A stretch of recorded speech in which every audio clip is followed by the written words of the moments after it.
Pemirsa, lebih dari resesi, stagflasi juga diprediksi akan terjadi pada 2023, yaitu penurunan pertumbuhan ekonomi akan dibarengi dengan inflasi yang tinggi. Warga berpenghasilan rendah makin terjepit karena pendapatan akan mengalami penurunan, sementara harga-harga terutama kebutuhan pokok semakin tinggi. Demikian dikemukakan pengamat ekonomi, Profesor Ida Bagus Rakaswardana di Denpasar.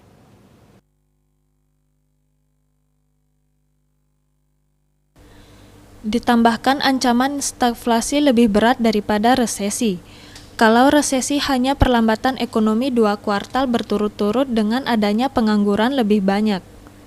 Dengan terjadinya stagflasi, Profesor Rake mengatakan, masyarakat berpenghasilan rendah dihadapi dengan harga-harga kebutuhan yang tinggi akibat inflasi.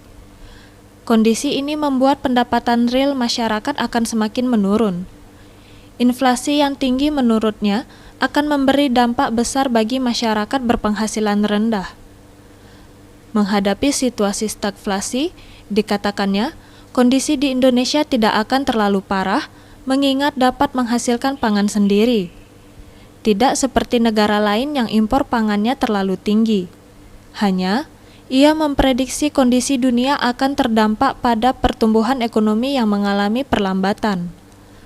Kondisi ini akan membuat bisnis baru tidak muncul karena suku bunga mengalami peningkatan untuk menekan inflasi.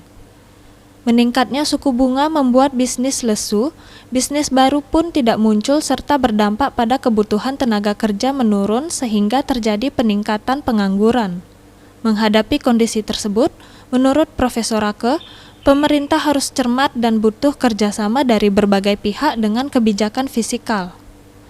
Menurutnya, bantuan yang diberikan tidak mutlak BLT atau bantuan langsung tunai, melainkan berbentuk natural sesuai kebutuhan masyarakat.